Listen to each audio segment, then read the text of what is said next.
Hey everyone, welcome back. We're kicking off a deep dive into a topic I think we could all use a little more of, especially as we head deeper into 2025. Self-care. Self-care for sure. It's something we hear about constantly, right? All the time, but sometimes it feels like, I don't know, kind of surface level. Like, bubble baths are great, but they don't exactly fix a broken work-life balance. It's true. There's a difference between pampering and actually addressing the root causes of stress and burnout, which is Oh, exactly why I think this blog post we're diving into is so interesting. right. 10 self-care goals you should start working on in 2025 over at Girl with Dreams. I gotta say, even the title got me intrigued. Mine too. It felt very targeted to the specific challenges of, living in 2025. Yeah, exactly. Mhm. So let's jump right in. The first goal they highlight is plan for the year ahead, but not in the way you might think. Not about work deadlines or anything like that. No, it's about planning for rest, like actually scheduling self-care into your calendar as if it were a meeting with your most important client, which I guess it kind of is. Yeah, Makes you realize how often we put everything else first, right? big time. My calendar is color-coded for work projects and kids' activities, but downtime never makes the cut. Maybe if we treated it like a non-negotiable appointment, we'd actually get some. So that's goal number one. Goal number two is one that a lot of people have strong opinions about. Oh yeah, this one I'm curious about too. Recite a positive affirmation every morning. I've always been a little, I don't know, skeptical of affirmations. A little cheesy, maybe. Yeah. But the blog actually gives some examples that don't sound too bad, like, I am capable of handling anything today, or I choose to focus on the good.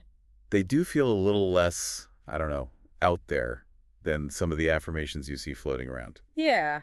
And I did read a study once where they tracked people's brain activity while they were saying affirmations. And it turns out, like, consistently repeating positive statements, it can actually reduce activity in the part of the brain that's associated with negative self-talk. Oh, wow. So it's not just some feel-good fluff. There's actual science behind it. It seems like it. So maybe there's something to this whole affirmation thing after all. Okay, goal number 3 is one I think we all know we should be doing more of. Let me guess. Get more sleep. Close. Spend time outside. Ah, yes. Nature time. Hiking, gardening, even just sitting under a tree. The blog emphasizes how important it is to connect with nature. And there's tons of research to back that up, right? Like studies have shown that even short bursts of nature exposure can reduce stress hormones, improve mood, boost creativity. It's like hitting the reset button for our brains. Yeah. But what about those of us who live in cities, you know? Does staring at a houseplant count?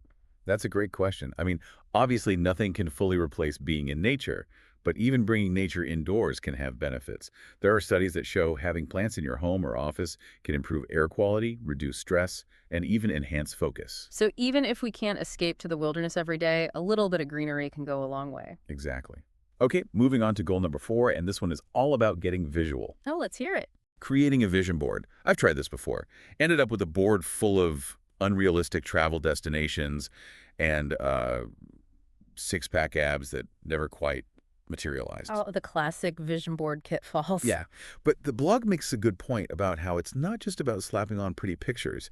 It's more about identifying your core values, aspirations, and then finding images and words that represent those, making them tangible. So it's about, like, capturing the essence of the feeling you want to create in your life, rather than, material possessions or whatever. That's the idea.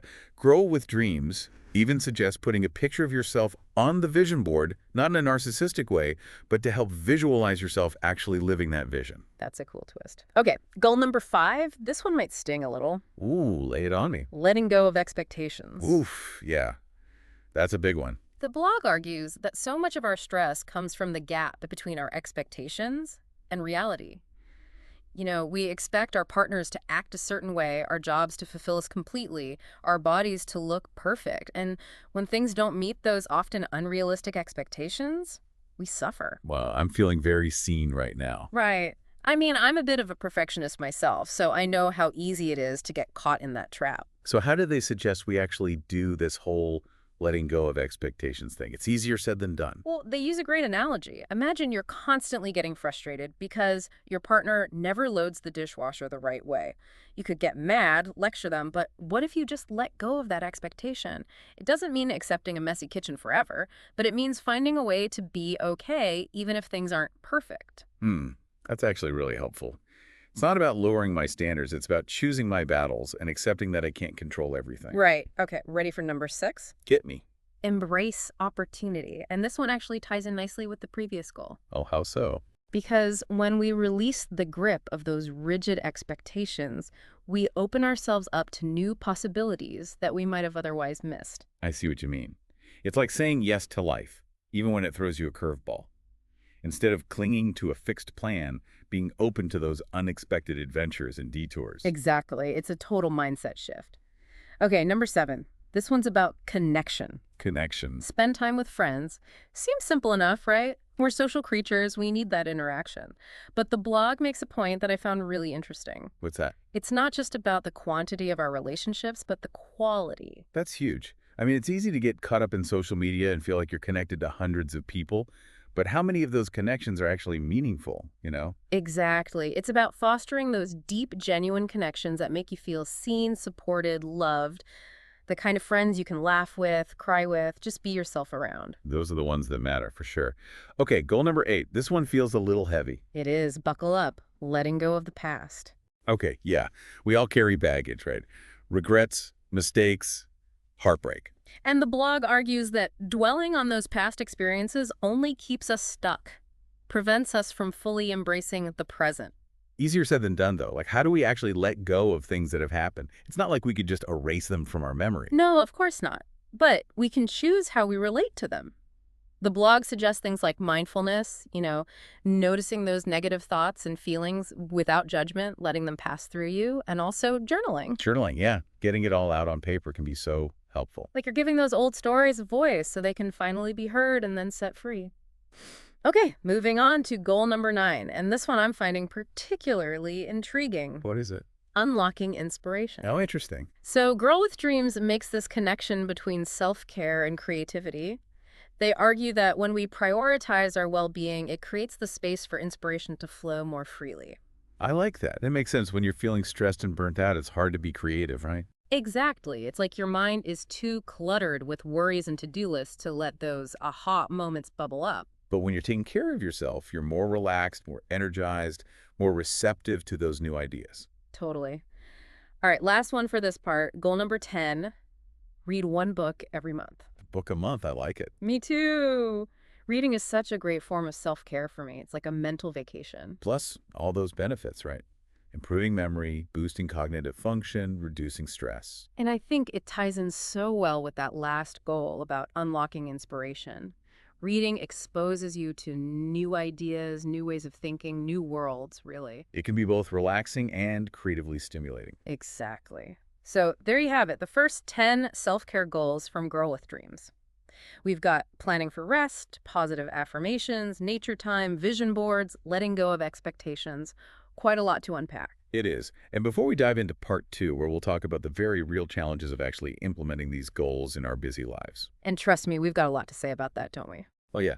But before we get into that, I'm curious, which of these goals resonated most with you? And what are your biggest obstacles when it comes to making self-care a priority in your life? Think about it, and we'll tackle those questions and more in part 2. So stay tuned.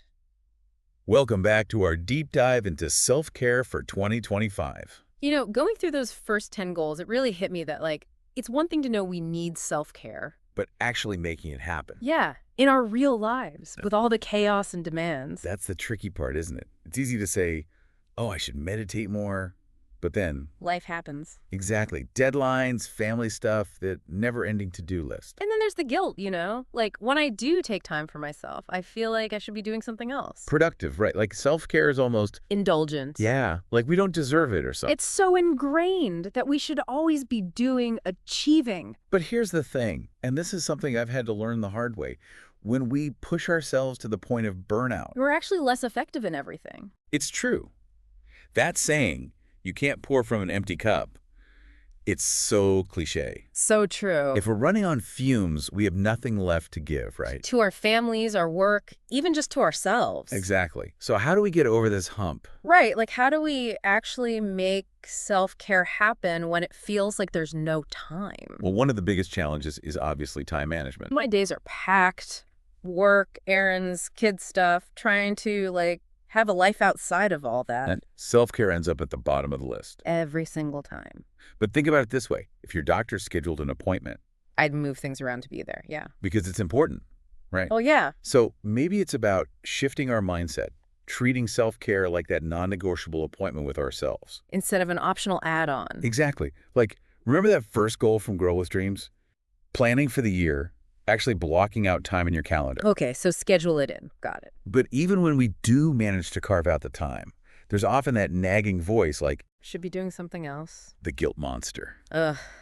But what if, instead of selfish, we thought of self-care as an investment? Investment. In what?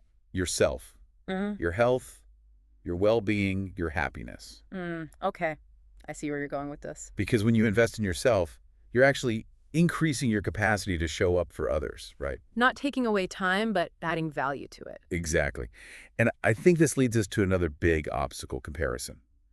In today's world, it's so easy to The comparison trap. Social media is the worst for that. seeing everyone's perfect yoga poses, their green smoothies. Like, my 5 minutes of stretching suddenly feels very inadequate. Right. But here's the thing, and this is important. Self-care is not a competition. There's no one-size-fits-all. What works for me might not work for you. Exactly. What matters is finding what you need to feel good, to recharge. Even if it's something super simple like, A walk in the park, listening to music. doesn't have to be fancy or Instagram-worthy. Just something that truly nourishes you. And this is where letting go of those expectations is key, right? We have to let go of what we think self-care should look like. And define it on our own terms. Okay, another trap I fall into all the time. Oh, tell me about it. The all or nothing thing. Yes. Like, if I can't do a full hour workout or meditate for 20 minutes, it's not even worth it. So I end up doing nothing. But even small acts of self-care can make a difference. 5 minutes of deep breathing is better than none.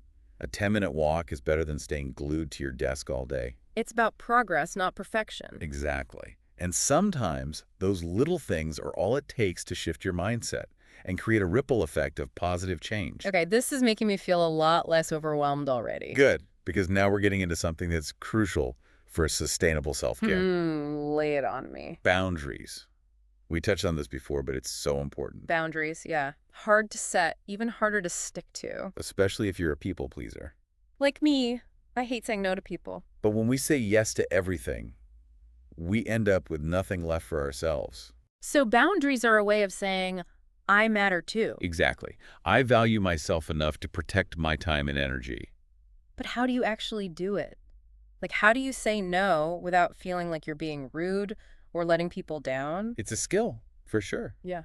But you can learn it. Clear communication is key. So like what, just saying, I can't do that right now. Something like that. You don't need to over-explain or apologize. Just be firm, but kind. And remember, it's an ongoing process. Your boundaries might change over time as your life changes. Makes sense. Okay, so we've talked about time, guilt, comparison, the all or nothing trap, boundaries.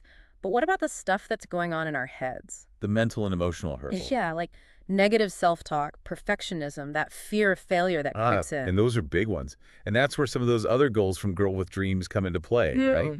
Like positive affirmations to combat that negative chatter. And letting go of expectations so we're not constantly striving for some impossible standard. It's about building a toolbox of strategies to address both the external and internal challenges. Love that analogy. So we're not just tackling the practical stuff, but also working on our mindset. Because self-care isn't just about bubble baths and face masks. It's about creating a more supportive environment, both inside and out. This has been so helpful. We've gone from feeling totally overwhelmed to like actually having a plan. Exactly. We've talked about time constraints, the guilt trap, comparison, that all or nothing thinking, the importance of boundaries. And how to address those mental and emotional roadblocks. And most importantly, how to make self-care a more consistent and fulfilling part of our lives, not just something we squeeze in when we have time. But before we jump into the final part of our deep dive, where we'll be looking at the ripple effects of actually prioritizing self-care. Like how it impacts not just us, but the people around us. I'm curious, what's one small act of self-care you can commit to doing for yourself today? It could be anything. Doesn't have to be big or time-consuming, just something that brings you a little joy, a little peace. Think about it, because we'll be back soon for part 3 to explore how those small acts of self-care can create big, positive changes in our lives and beyond. Stay tuned. And we're back for the final part of our deep dive into self-care for 2025. We've covered a lot of ground, haven't we? We have, from practical tips to those sneaky mental blocks. And, what really struck me is how much self-care is about so much more than just ourselves. Oh, absolutely. There's this whole ripple effect that happens when we start prioritizing our well-being. It's like I used to think self-care was kind of, I don't know, selfish. Like it was all about me, me, me. Yeah, there's that misconception that it's indulgent or something. But the more I learn, the more I realize how interconnected it all is. Exactly. When we take care of ourselves, we actually show up better for everyone else too. It's like they say on airplanes, put your own oxygen mask on first, then help others. Perfect analogy. Yeah. Because if we're running on empty, we have nothing left to give. And it's not just about avoiding burnout. It's about like the energy we bring to our relationships when we're feeling good. Have you ever noticed that? Like when you're around someone who's really grounded and happy, it kind of rubs off on you. Totally. It's contagious. And I think that ties back to one of the goals from Grow with Dreams, those social connections.